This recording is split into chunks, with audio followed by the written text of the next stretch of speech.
Hey, tell love for love, everybody. Welcome to the podcast, the Village Council Podcast. We're back in effect. We got a special guest in the place to be today. Sorry, this eclipse, man. This eclipse is really fucking me up. Excuse my language. Yeah. So today, our guest on the podcast is someone that's very close to us. That's family. That's bloodline.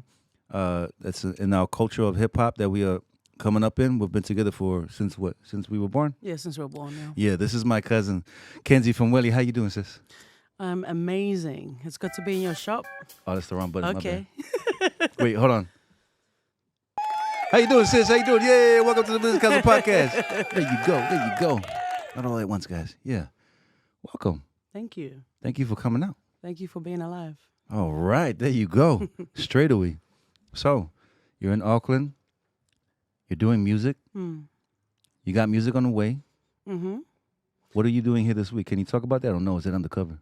Yeah, no, I was at the Big Fan fan camp, like writing the Pacifica version this week. It was from Monday to Friday. It was fun. I absolutely love writing for other people because, I get sick of my own voice and I can't sing. So writing with people who can actually sing and they sing the words and they bring life to it, it was amazing. Yeah. I feel you. I think we've had this conversation many times that we both wish we could sing like real singers. Yeah, that's why we rap. We can't sing. Yeah. But, at the family barbecues, yeah, when it gets a little bit rowdy on the Hennessy, then we all can sing. Exactly. Straight away. I'm just messing with this machine. Shout out Bass. He's not here today. He's at a family event. Thank you to our team, Queen Shirley Academy. We love you. Thank you to Chris R.L. for being our guy on the cameras and lighting and all that good stuff. So we're going to get into a discussion. What do you think of this new government? No? Next. Question and government. I don't know, man. I hope it all works out, man. Like, yeah, I hope it works out.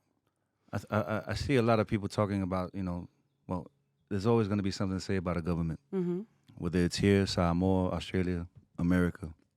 I just hope that the way the world's going, with all this stuff that you see online happening in the Middle East and Africa and everywhere else, even here, I just hope that these guys in power now can get it together and get to work. I hope, that's my thing. I don't want to say nothing negative about nobody. I wish you all the best. Get the job done. Yeah. Did you vote? Yeah, I definitely voted. I was drinking, man. I didn't make it. Yeah, I'm very, very proud of Te Pāti Māori. Yo, there you go. Yeah. Solid. Some people came in here and just sat down, and I think it was the Green Party. They just came and chilled. Yeah. And a few others. And just hung out like we was family. Yeah. So I found that really interesting. And it meant something to me. We were in Attire slanging T-shirts at the markets, and they were calling out. They were walking through, like other parties were walking through, saying, "Where are these guys?" So with the politics, and I'm not really too deep involved in it, like understanding it. Do you have an understanding on all that stuff? The way that I kind of am, I guess, is we've never relied on anybody, and even though there are things that are not our fault, sometimes it's our responsibility. So it's about helping to find solutions in every space. I don't rely on the government. I feel you. So I don't have enough of a background to speak on that topic right now. I'd rather listen to people who do than talk some shit about that shit. Yeah, I think just as artists, we kind of have a certain feeling at times about certain things. I think I forgot what I was gonna say. When you were talking on that, we had a quote, you and I, we were talking about that one bar on that line that you dropped on that song. The one where you responded me, the around here. Yes. And you remember the line? Yeah. Yeah. So how you don't identify as a Polynesian or a Pacific Islander? Yeah. Can we talk about that, seeing as we are, I guess on paper, Polynesians and Pacific Islanders? Yeah, we can. I mean, honestly, it's something that's new to me to be from Te Moana Nui a Kiwa as opposed to be Polynesian. So sorry, not to cut you off. So in saying that you've identified as Polynesian before? My whole life, of course. For me, identifying as a Polynesian, I was born in Aotearoa and then went to school mostly there, came to Samoa, and we went to school for a little bit there, came back to Aotearoa. in Aotearoa, because there were so many different islanders. Yeah, it's like we're all here. Huh? Yeah, we're this all is, here. This is like the hub. This is like the center of the islands for me. Pasifika. Yeah, like Yeah. Pasifika. Everybody's here. Yeah.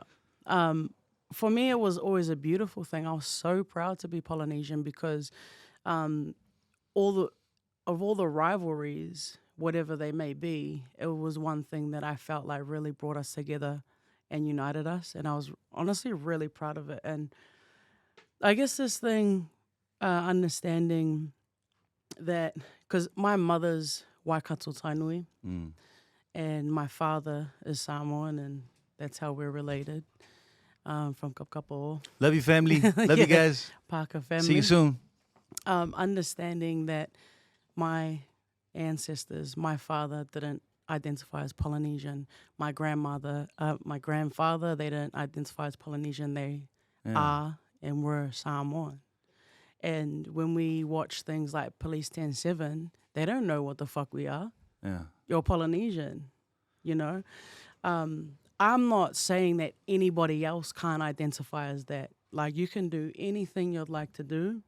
This is just what I'm sort of discovering at the moment for myself. I respect that. I love that. Yeah. You're right, because us coming from the same family, and we'll get into that too for the viewers. Yeah. But us coming from what we come from, I don't remember Dad or anybody saying, "Oh, we're Polynesians or Pacific Islanders." Ever. It was like we're Samoan, we're Modi. Yeah. That's it. Like you can identify that way. Yeah. And then when we got back overseas to these overseas countries where, you know, you go to the doctors or something, or you get locked up or something, and just you tick a box. Correct. And it was trippy, like for me to come out here, you know, later on in life as an adult trying to be an artist, and then settle in, and it's like, oh, you're Polynesian, okay, you're in that box. Yeah. And I was like, wait, I thought we was just human beings. So and I think like one of our privileges is we have the ability to know our whakapapa. You know, like a lot of our displaced brothers and sisters across the world, they don't have that luxury. They trace it back. They don't have the luxury to trace it back generations and generations and generations. That's true. So although all of those who do identify as Polynesian, you know, shout out to you guys, love you guys, you know, but it is important to know what your privilege is and to make sure that we can, for me, I speak for myself, continue to elevate, continue to reconnect back to the roots, you know, and not have to feel like we're boxed in. Yeah. Yeah. There's a lot to work through, I think, just colonization in itself for all people, not just for us, but for everyone involved. There's a lot to work through and a lot of creases to iron out. And I think conversation is where it starts. And I think if we can step to these conversations as adults and just, you know, be clear-headed and pure at heart, we might be able to get somewhere. I mean, I think like it's real dope that we can have these conversations and want to listen to each other, because you know, the way we grew up, it's like maybe a conversation wasn't a safe thing to have. Maybe you weren't allowed to have a voice. Maybe we've grown. Yeah. Because 10 years from now, she'd beat your ass if you said something. Allegedly. Allegedly. Yeah, we've grown. We talk now. Yeah. We're not as violent as we once were. It's lovely. I can honestly say that like rap and music has helped with our communicating. Yeah. Because like it's words and it's frequency. And then, shit. Yeah. Yeah, now we're on your podcast. Yeah, true. That's crazy. us. That's us. Crazy. So as an MC coming from Wellington, how do you feel as being who you are as an individual?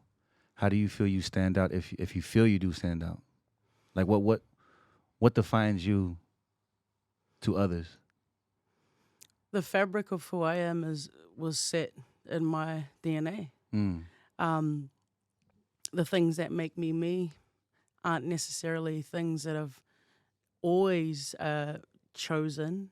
Some things were environmentally programmed, whether it was through my family, whether it was through education, whether it was through television, music, media.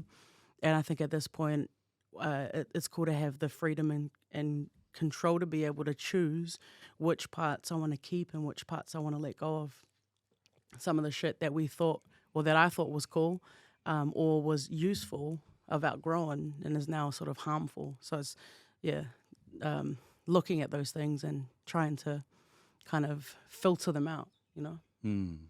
What makes me different as an MC?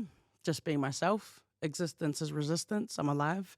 Who would have fucking thought that both of us would be alive at this age? And that's all I can say. I'm fucking grateful. Yeah. Yeah.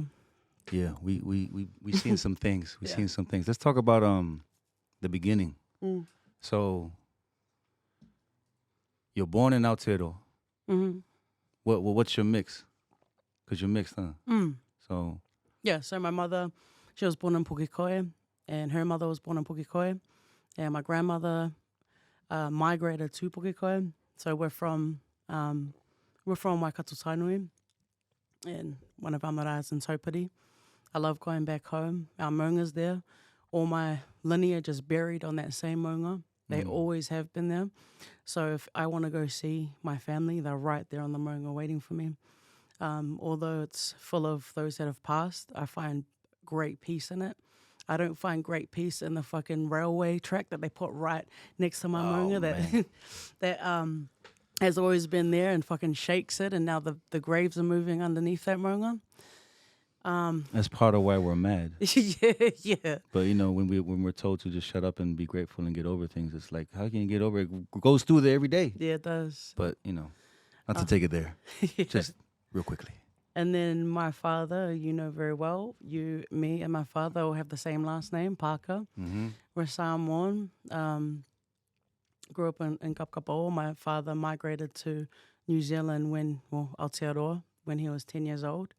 And he told me he was real excited because he thought that he might be accepted because, you know, we have kind of freehold land. Our family line specifically didn't necessarily grow up in the villages, so our experience was a bit different. Talking about the Samoan side and Samoa. So we grew up in the jungle. Yeah. So we're away. The village is kind of in the front. Yeah. I think actually our village wasn't even a village back then. It was just from the tribal land days. So, yeah. So he was mad excited. He's like, yes, I'm going to not get bullied for being different because we also have, you know, some Palangi blood from America. Yeah, so our grandfather was American. Yeah. Migrated over from the States and then we got brown. But, you know, he discovered that we got there were the same sorts of, I guess, issues here in terms of being different and fitting in and that kind of stuff. So, and then he talked about it and I'm like, Dad, I'm mixed. I fucking know the story. Yeah. Man, I kind of understand, even though I'm a bit, you know, we're younger than your father, of course, but when I left and I came back here as an adult, it was a trippy vibe to be accepted or not accepted based on your race or your mix or your background, the way I pronounce words. Like everything is like, in this day and age, everyone's taking shots at everybody for no good reason at all. Yeah. When I went to primary school, bro, like the Māoris played with the Māoris, the Palangis played with the Palangis, Tongas played with the Tongas. Like it was still like segregation. Like I didn't actually understand. Very much. Yo. Yeah. And so, like, you know, they'll be like, oh, you're going to be Samoan today? You're going to play with us? You're going to be Māori today? I feel so fucking grateful and blessed, like, now that not having to pick and choose sides because I just am. That's right. And, you know, with your children and the younger ones coming up, having the ability to be who they are instead of having to shape shift because of those limitations. Yeah, that's deep. I feel like it can get real tricky. You know, trying to grow up and you're on your journey and you don't have that backing or that knowledge of where you come from as a family and your peoples. You know, in order to know where you're going, you got to know where you come from. Yeah. And I've been really, really interested in whakapapa, and I don't just mean my family tree. I mean the whakapapa of whether it's behaviors, whether it's thoughts, whether it's feelings, because everything has a whakapapa.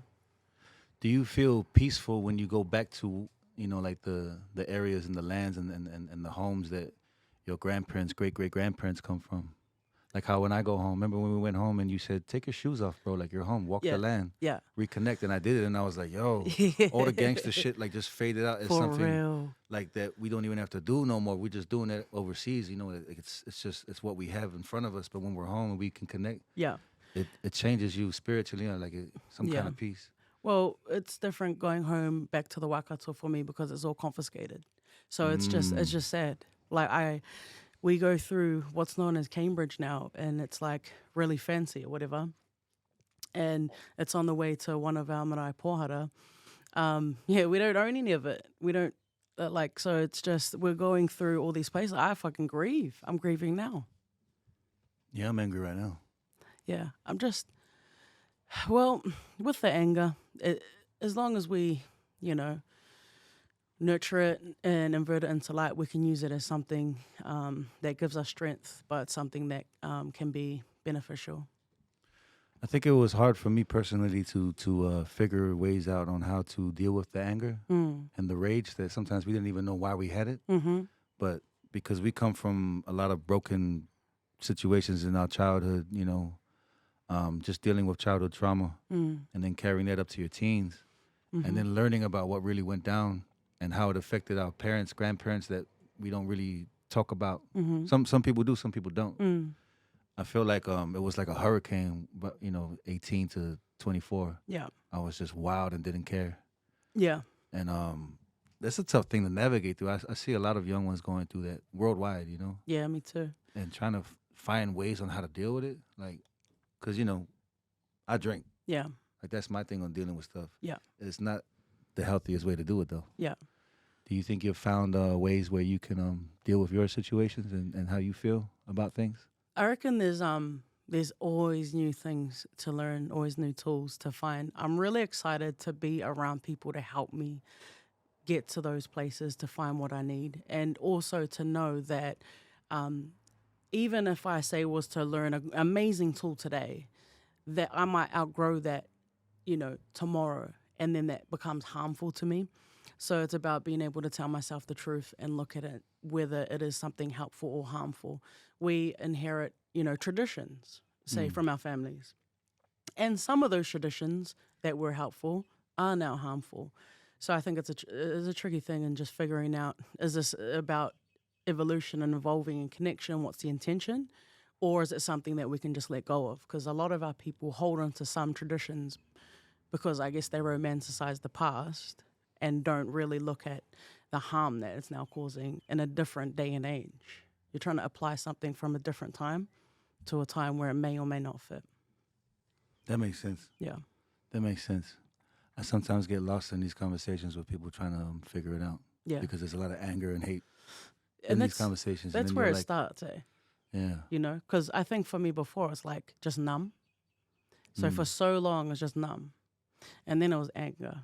And then it was grief. And then it just kind of like, that's as it unravels and unfolds, to move through it. Because if you stay in the shit, anything that's stagnant dies. Anything that doesn't move dies. So you want to stay in it, you're going to die. 10 years ago, I want to die. Yeah, I know. Let's go. Yeah. It's been a trip though, like coming back over here and linking with you over here and in Australia. Yo. And just watching how far we've come with music and life, eh? Yeah, life. Like man. being alive. It's trippy, man. Like, because little backstory, we grew up on the plantation, you and I, and Cole and Miraz and our older cousins that are older than us, they were, already, having the beers and going hunting and stuff, while we were still running around playing cowboys and Indians. I was always an Indian. I was always indigenous, bro. Yeah, we all Even were. though I was like the lightest skin, I was like... There was no cowboys. There was no cowboys. No, we had... I don't want to be the cowboy. Like all these rocks that we knew we could make paint from, eh? In the river? Yeah, we just make paint from that. I think that's kind of why, like, I don't even know if we understood it back then. No. I was like, I want to be Indian so I can paint my face. Yeah. And we jump in the river and look for, like, the different color rocks and, hit it with the water and then just paint your face. Yeah. And just, run around free, man. I miss the days running around free. I feel like sometimes I'm suffocated out here in Auckland. Yeah. Because, we come from, like, 40 acres of land that no one will come through and say, hey, you're being too noisy. Yo. Hey, why are you here? Hey, you owe us money for this. Like, no, we were free and we had a river. Yeah. We had fruit. We were sustainable. A waterfall and all of that. And you come out here and you pay $1,000 a week for something less than a quarter acre. Get boxed in. You're too loud. You're too brown. There's too much rubbish. Your kids are all over the place, whatever the case may be. Yeah, bro. Yeah. I feel like I need to get out of the concrete jungle every so often to keep my sanity now. Come down. Yeah. Yeah. Your spot is dope. Because that river too. Yeah. I mean, I lived in the city my whole life. And I pretty much moved back from Brisbane 2.5 years ago. And I just live in the country now. I loved the city when I was younger. You know, with us, we coming from the country or from the jungle, right? We're like, oh, we just want to see some fucking lights and fast shit and like, you know, stuff on TV. And then it's like super full circle. I'm like, saw that shit, you know, went overseas, traveled a bit, and then kind of found out that the thing that we have an abundance of is space. Well, not in the city, but you know what I mean. So I moved out to the country. There's 2,000 people where I live at. I ain't gonna even say the suburb because like don't come. And there's no light pollution. There's just river. Light pollution. That means you see stars at night, huh? Yeah, it's clear. It's dark and it's clear and it's fucking close and beautiful. And there's a huge ngāhere I spend all the time in the bush and the forest and stuff. Yeah. Do you think knowing your culture helps you carry yourself in everyday life in a positive way? I can't imagine not knowing it or not wanting to. I know that there was a lot of elements that I didn't know. And there was definitely a time where hip-hop was my dominant culture that I knew. You know, I don't know if you know about Poetik, but there was a segregation. You know, there was segregation. My mum's in her 50s. She described, you know, going to segregated, you know, barbershops. There are segregated, you know, areas in the cinema. Public transport. Yeah. And even just like I feel emotional even thinking about it, but like it needs to be talked about because people really don't know the history. If she's like in her 50s, it's so close. You know, going to swimming pools only on a Friday because that's when the water's dirty. Yeah, it's crazy. So black kids could swim on that day because they're going to change the water for the white kids. Yeah, and so my point of like sort of giving context around where my mum comes from is, you know, the loss of language, the loss of tikanga. So in my immediate household, we didn't grow up with those things. And I think that's also something that made me gravitate towards hip-hop specifically because when I was growing up, there weren't anyone on TV that looked like us. The people that looked like us were from America. And when I went to the shop and white people were following me around the shop, or if it was in schools and we weren't allowed to speak, it's like, these guys on TV look like they're living life. Like, they don't look like they're like being told to shut up. I was like, yo, they really gravitated towards hip-hop as a culture. Yeah. I think growing up, I didn't really know the difference between all people. Like, the last year and a half in Aotearoa here, I've been taught by certain people who feel that way, that there's a difference between people of color. But when you're growing up and you see people look like you, you're like, oh, man, it's us. And it was like the coolest thing when you know, you get to a house that had a TV and you get to watch like an MTV, like TLC or something. You're like, wow, we can do it like that. Yeah. Man, I want to go to America. I want to go to New Zealand. And finally make it over here and then, yeah. First time I got called a nigga and put in cuffs, I was like, what? Yeah. What? Yeah. But it gets like that. Unfortunately, it's been like that way before you and I were born. For real.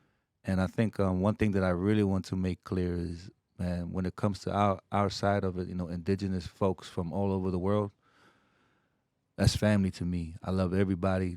I try to figure out ways where we can all piece things out. You know, with the gang stuff too. Like gangs, we're surrounded by gangs. We grew up in gangs, and I want to see all the gangs like just chill and piece it out and make money and get back some land and shit. Like get some equity and set our kids up for something better than what we went through and what our parents went through. I think that's the aim of the game. Yeah, I kind of understand that now. 10 years ago, I would have been like, man, fuck everybody. Yeah, and we what you want to do, you know? And we were saying that. We were, but. Yeah.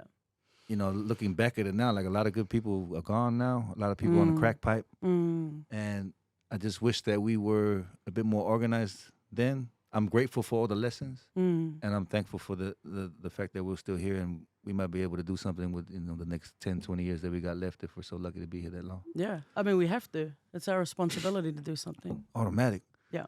The responsibility can feel like a weight on your shoulders sometimes. I'm Samoan. I was born with big shoulders. There you I go. was born There for you that go. shit. Yeah. I was looking for the camera. There you go. It's over there. My bad. So, anyway, I miss you, bass. This is Bass's thing here. He's like the guy. I don't know how to do this stuff. I need to learn. Oh, good. We were at a show last night. It was pretty good. Yeah. Yeah, that's about it. That's my story. Thank you. So, grew up on the plantation. Mm-hmm. You weren't sent over. You came over. Yeah. With mom, dad, and Cole. Mm. And yeah, we were neighbors. We were family. Like Yeah. I was so happy that there was another kid there. Like kids, you know. Yeah. And cousin Jane was there next door. So we had our family up there, and down in Ulululo we were staying, and then you stayed like next to Pesenga. Yeah. That was a badass house. And Lokopa for a bit. So how was it when you got to Samoa, coming from Aotearoa at your age? How old were you? I think I was like 8 8 or 9, something like that. Okay, so you're 8 years old. You come to Samoa, and you go to Samoan school. Yeah. How was that? Where'd you go? You go St. Mary's? St. Mary's. St. Mary's. Yeah. How was that? Your first run into St. Mary's from Aotearoa? Culture shock. Big time. Culture shock. Yo. In what way? Like language? Because they speak English at school, right? Well, yeah. Well, somewhat. You know, Somewhat. depending on what subject was being taught, they spoke English, and you know, my Samoan wasn't so fluent as well. Went into St. Mary's with my mom. We were in the office with the principal, and my mom was kind of like, "Hey, you know, just don't hit my kid, please," because you know Corporal punishment is real on the islands. Yeah. That's why people send their kids over there when they're Uluvale. They were getting hit, and so yeah, got there. School started, I don't know, after 7 in the morning. We would get to school. The older girls would be cutting the grass with the spelu. The younger ones be following behind, like scooping up all the leaves and all the grass and all that kind of stuff. And I was like, oh, dang, like they don't have a janitor. Like, Yeah. we're it. So that was to set the scene. That was the beginning of my privileged culture shock. And at that time, I was in Pesenga, so that's a whole different run. Yeah. Pesenga, you're not allowed to speak Samoan. You speak English. And it's an American school, so we have band. We got PE. Like, I was like, oh, wow, man. Then I got expelled from Pesenga, went to St. Joe, and I was like, damn. He was like, I thought We you in were a the hood Mormon now. and then you were Catholic. No, 'cause that's dad. So my dad's one of those guys. He's like, all right, son, you're Mormon. You're going to the Mormon school. We got you in this good school. You can go to BYU, Hawaii, or university or something. Yeah. Well, I messed that up and got into a fight and got expelled. And then, I went to Marist for like the last of the term, year 8, and then went up to St. Joe. But when I got there, I was like, yo, this is different. Yeah. This is gangster. And I was excited. I was like, yeah, now it's the real gangster shit. Now it's going down. And like, just being like real hamo, like Samoan. Yeah. Because, I don't know, man, just something about me when I was growing up over there, I really wanted to prove myself like I'm Samoan, for some reason. Yeah. And, kids would beat the shit out of us just for being half caste or Afghasi. And Yeah. it's just the way it went. I don't even trip on it. Yeah. I don't care about it. Like, I love them anyway. And I think for me, that made me want to go harder. And when it came to 12, 11 years old, hey, let's do the 685 thing. Yeah. I think that's what inspired me to really push it. Yeah. So when we came overseas and we hit all these hurdles and these brick walls, what kept us going is look where we come from and what we have to do and what we have to achieve. Yeah. Do you feel like your time spent in the islands has made you a stronger person? It was, I think every single experience that I've had has made me who I am today. It was a very special time though for me. Because I spent a lot of time with my grandma in Wellington who couldn't speak English anyway. So going back to Samoa, she was very Catholic. She prayed all day long, and going to St. Mary's because she was Catholic. I just felt like I wanted to connect more to my grandma, even then. So it was that, but also having the connection to the land. When it was us and you had your one Game Boy and we often had no batteries, but you remember that yellow Game Boy? one? Yeah. That was from my dad's girlfriend. She bought me a Game Boy and I was like, man, thank you. Thanks, Dad. Marry her, please. Marry her, please, Dad.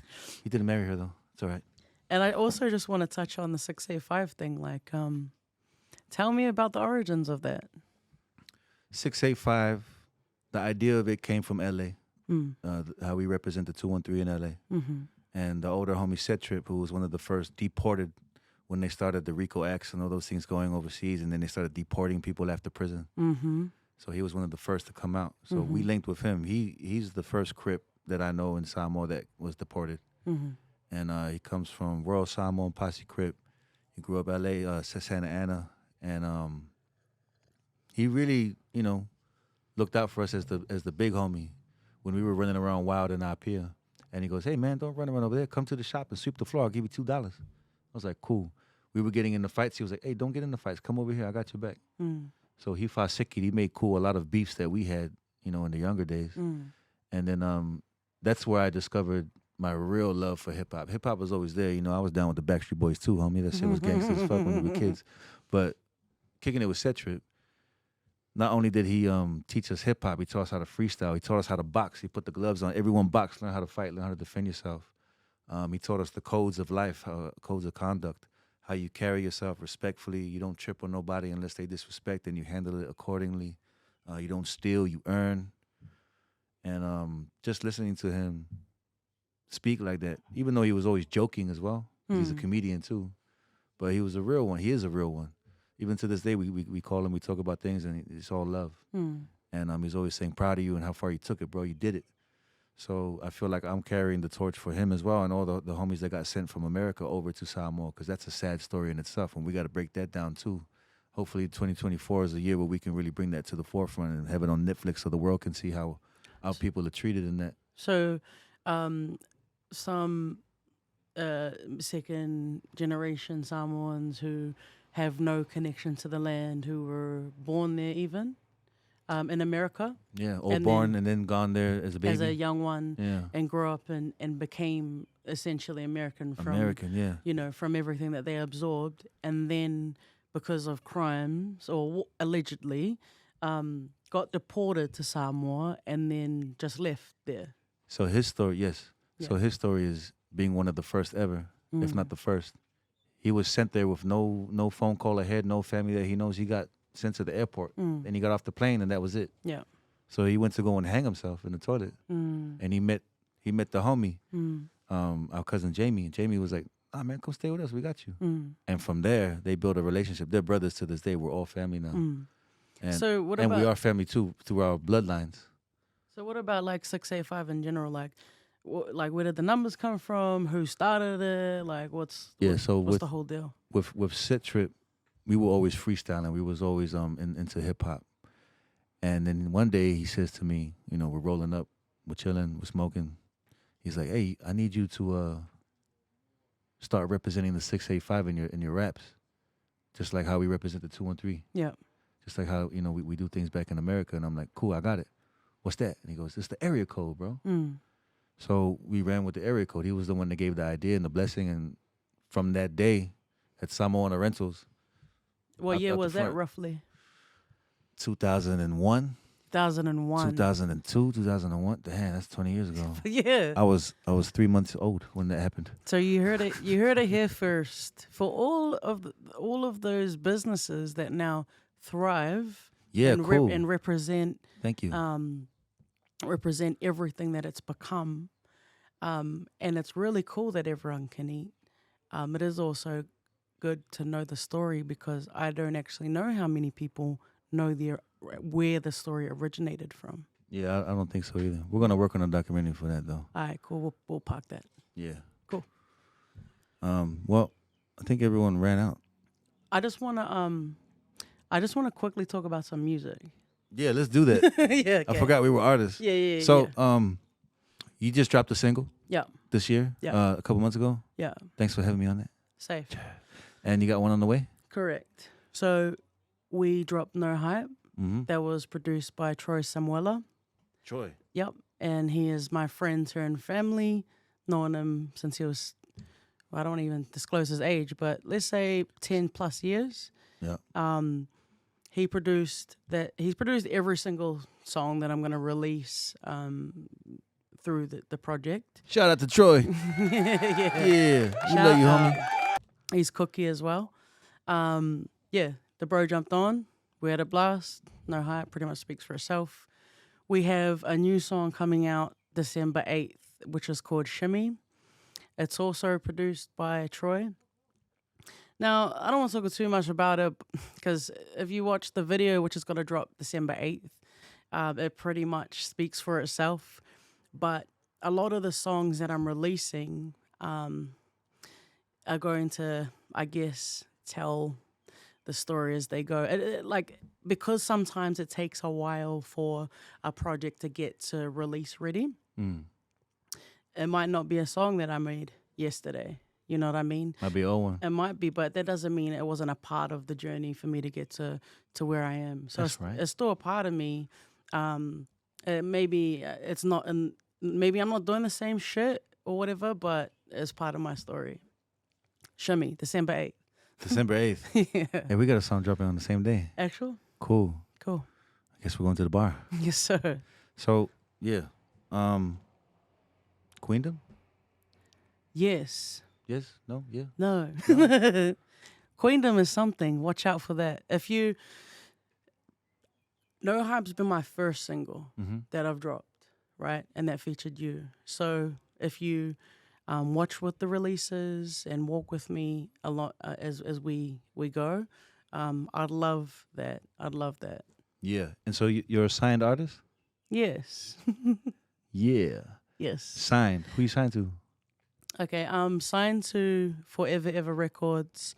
Forever Ever Records is owned by Haola Tukefu, who is an amazing Tongan, living in Sydney, born in Canberra. Malo Togo. Yo, Love you, bro. Also partnership with Sony Australia. Sony Australia. There you go. Next. So, yeah. Okay. New music's on the way. December 8th. I feel excited. I just want to say one more thing about the music thing. Yeah. Like, I've been with you as we've been building. I remember catching up with you when I was at Maine's. And we were just drinking and, we were both pretty angry. And we hadn't seen each other in like 10 years. Yeah. And we were in a real different place. Yeah, because I'm on the red, you on the blue. Yeah, we were like real different. Yeah. I became a blood, you grew up and became a Crip. And, but, yeah. Yeah. Anywho, I didn't know what you'd been up to. And I was like, you're like, what are you doing here? I was like, fuck, I just moved to Auckland. I'm like studying audio engineering. I was like, oh, we should make music. You're like, bro, I've been making music. Fuck that shit. I don't want to make music anymore. Fucking hate the industry. I was like, I want to hear some shit. And then, and Bass was with you at the time. First time I met Bass. And I was like, oh, this is dope. And you're like, nah. And I was like, man, come on, let's just make some shit. So we did go into Maine's and we made a song. It was terrible. No one's going to hear that. Don't ever hear that because I was trying to sing the hook. Please just delete it from everything. I'm not ever going to put it out. But I think that was like the first time that you had recorded something for ages, eh? Yeah, and I've never been in that kind of caliber of a studio. And like it was just dope. Like you was like, fuck, I'm done with it. Like the industry side of things is different to the artistry side of things. Yeah. Industry is what will destroy you. Yeah. We're gonna have to get you back in here on this podcast. Yeah. And we're gonna have to we'll make some changes. So Yeah. today's real cool. This is a start to a ongoing podcast series between you always being here like a reoccurring guest, I guess. Yeah, cool. Or a co-host in some essence. And thank you for coming out today. Thanks for being alive. I appreciate you. I love you with all my heart. If you guys don't know, it's my family. She's also my soul. So in Samoan, that's like we got our malo fear together. So she has her malu and I have my tatau. We received that together. That was part of our journey. We've been rolling since we was kids. This is my sister. And I want to ask you some questions real quick before we finish the podcast. This is the Lalanga game. Amazing. Yeah. Tell me about it. Oh man, don't play it while you're drinking. Okay. It's a very deep and it's a smart game. How'd you come about it? Well, cousin Liz. Oh, true. So cousin Liz is homegirl. Yeah. This is her. Ish. And so I was like, oh yeah, cool. Come through the little pop-up store, and then she said, oh, can we sell some here? Or I asked her, can I sell some here? And cool. So we're selling it for them. They're available online. We'll throw all the details up in somehow in some capacity. But I wanted to just ask you some questions from the deck. Go for so it. I'm not gonna explain how it works and how you score points. I'm just gonna run through some questions randomly. Okay, this one's from Samoa. So shout out Lalanga, we love you. Okay, even stones decay, but words endure. What does that mean to you?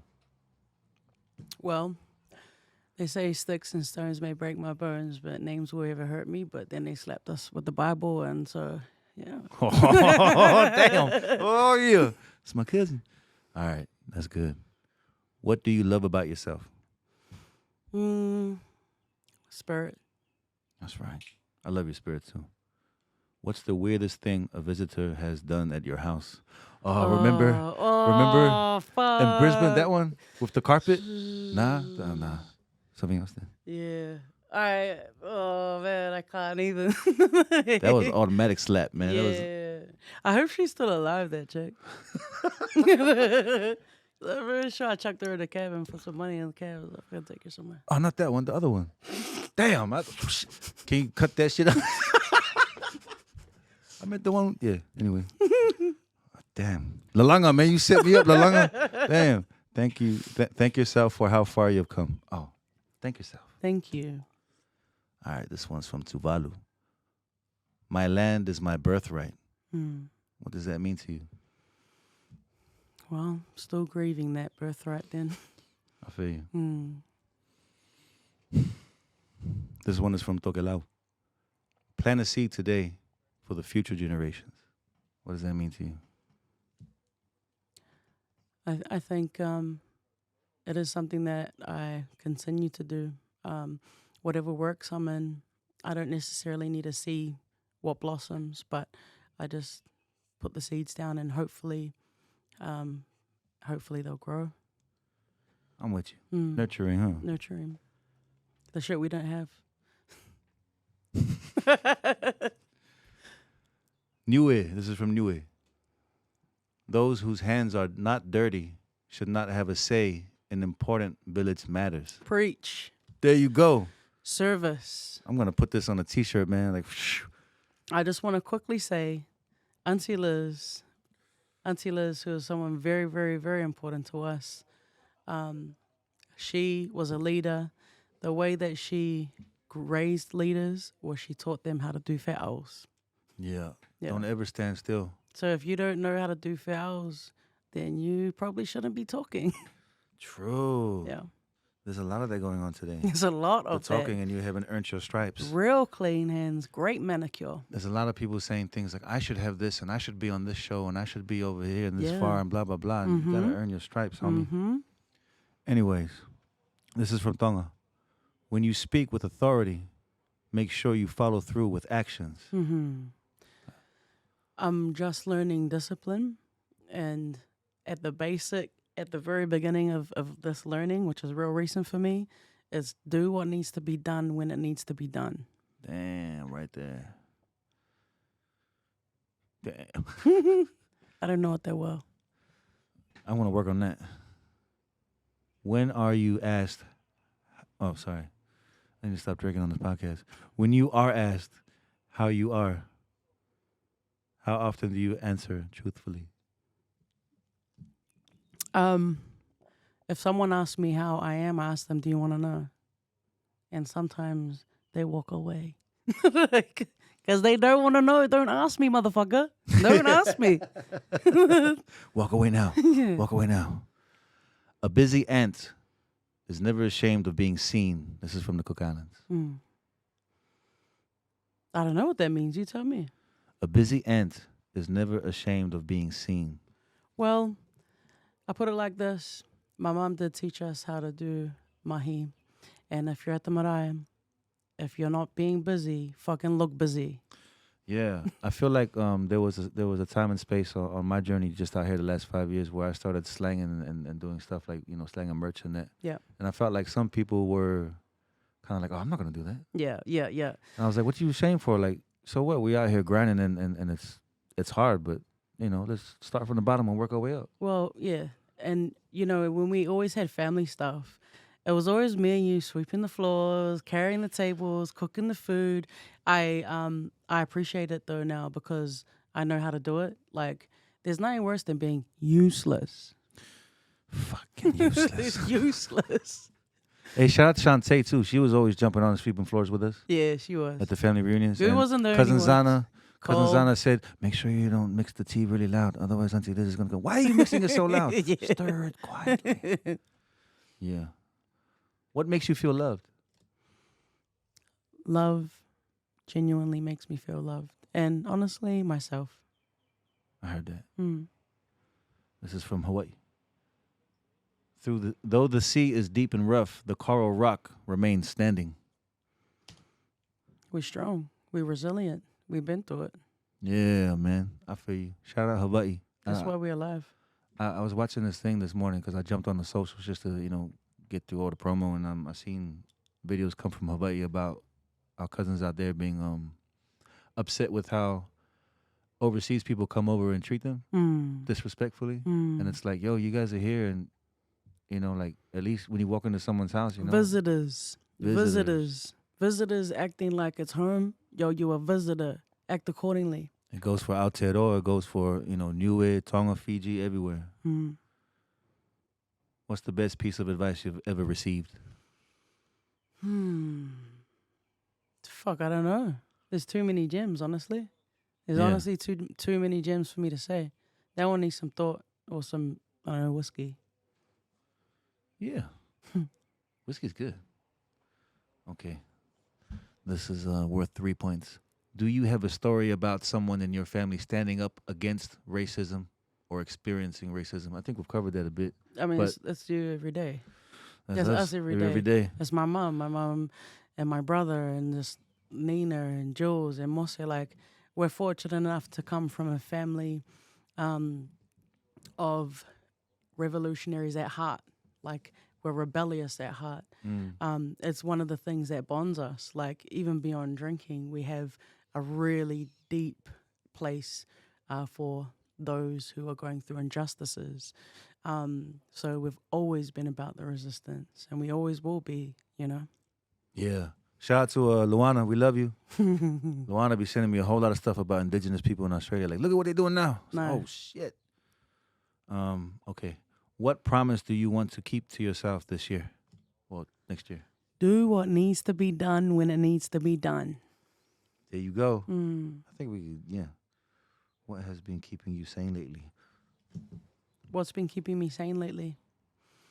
I've continuously been coming to Crossroads. Crossroads, I've only learned for myself is like, do you want to grow or nah? So I've been coming at Crossroads where there's people, my own behaviors, shit that I've done.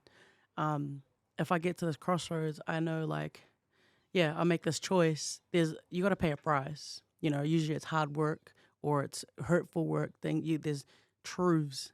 You got to look at yourself and be like, hey, am I lying to myself or whatever? Coming to those crossroads and making the choice instead of just not growing, fucking around and finding out. Shit. I feel like we're going to go to a bar right now and fuck around and find out. Thank you for coming on the podcast. Yeah. Appreciate you. Yeah. Love you. Love you too. Okay, this is you got a question? Can you guys just cover something about the inspiration behind your latest song that you guys did together? Oh, yo. Oh, yeah? Yeah, No Hype. What inspired that? Yeah. No hype. For me now, it's about being authentic in everything you do. Like, if you don't want to give your sandwich and you're going to go around and be like, I gave that fucking person a sandwich. Yeah, fuck, mean, like, I'm fucking mean. Don't give the fucking sandwich. Yeah, you sandwich giver. Yeah. Everything that we got to do, like, what's the intention? Authenticity, that's important. Yo, for real. Yeah. Like, just think about the intention of what we do. In terms of the video, my good friend Lace, who owns a company called Uniquely Pacific, designed all my clothes, all my fits, and they're made out of logos and motifs of my name. And we thought that we wanted to show our culture and who we are. We wanted to show what it looks like in our timeline because there are certain traditional dresses that have attachments, and I wanted to honor those by, creating something that doesn't have those same attachments. So the backdrop that we were at was where I live at, in that undisclosed place. And Mm. it's beautiful, and Yeah. rivers, oceans, mountains, trees. Oh, what's for the thing? sure. Seals? There were seals, yeah. All those seals. Send me the seal. Yeah. We were driving past and I saw a seal. I was like, oh, and then there's like 800 of them. I was like, oh, can we eat one? I said, do we really need to? No, we don't. No, we We didn't already need have a to. sandwich. Yeah. You know? And I was proud of you because we did the video and you did not drink during the video. So there we go. That was that was you, thank you. amazing. Yeah. Yeah. Thank you for asking. Thank you. Just a quick question from the panel. Thank you, Queen Shirley. We love you. Oh, you want to jump in for the last 5 minutes? You could if you wanted to. You could. You can ask her just something about Just jump in. Just jump in for the last 5 minutes. playlist. Come. Who's on your playlist? Who's My on your playlist? Man, you put me on to Diggy a while ago. Diggy Dupay? Yeah. Yeah. Shout out CA. And I really enjoy listening to Diggy rap because I saw on his socials he runs and he raps like he runs, like effortlessly. Yeah. So I really have enjoyed his stuff. I always listen to Rizvan because North City Rizzy. he's the big bro. Do you remember that night we did the Panther show with Diggy and he was the first one up? Yeah, I do. And I'm backstage. We're backstage and I'm like, all right, cool. What's my songs? Yeah, no swear words, this and that. Cool. All right, there's a lot of old people out there, aunties and uncles. And then he goes, yo, man, check this out. And he went out there and he goes, yo, what's up, motherfuckers? Yeah. And I was like, oh, yes. There was just all Yeah. white people, like they were there for some. And he it was just- a writing festival. We were Yeah. there for New Dawn Polynesian Panthers, and he just He brought it out, man. I was Yeah. like, all right, cool. That's always how we're going to be, us, and 100% authentic. unapologetic. I don't. Yeah. Now I don't give a fuck about it. Like when we go to things like that, I'm like, look, if they invited us to come and be us, then we're gonna be us. Oh, since I've been in Auckland, I just heard of a rapper called LB, Uh-huh. and I really fucking enjoyed his project. It's amazing. There you go. Yeah. Look up LB Hmm. from Auckland. Yeah. Aotearoa. I met one of my friends I just met, Big Al. He put me onto him. Yeah. Yeah, they did a track together. So I like that guy, D-Taff. I like Stelliano's the homie, man. Like we've been working together, but I really like Stelly. I feel like Stelly can go like all the way around the world and back. Yeah. And then one thing that always stays on my podcast, on my tricycle bicycle, is Erykah Badu. oh yeah. Since that time when we got caught, Yeah. and she introduced me to Erykah, like the whole catalog, Yeah. and yeah. Outside of New Zealand rap, I mostly just listen to Daniel Caesar because I always wish I could sing. And Daniel Caesar. you know some songs. There's always the slow ones I play, and you're like, oh, what's this? And there's the ones when we're crying and drinking. Yeah, those ones. Oh, we're gonna be playing in a few hours. Well, in the words of our wonderful and beautiful cousin Chantel, to the bottom. Oh, you got any in there? You need some? You Yeah, good? no, I'm fine. Okay. All right. Sure. There's chocolate milk, and I'm lactose intolerant. Oh, there you go. Thank you, everybody, for tuning in to the Village Council podcast. This has been a great time to reflect on who we are, how far we've come. I love you, sis. Love you heaps. Oh, Bye. shit. Is this even... Wait, it's recording, right? Okay, so press it now. All right. Village podcast. Don't want to do some giveaways. Oh, yeah, here. La Langa. This is the La Langa game. La Langa, La Langa game. And it's a good game. Play with your family. Unpack traumas and learn how to heal and have good conversations for adults. And yeah, don't play it while you're drinking with your wife or your husband or whatever. Bye. Love you.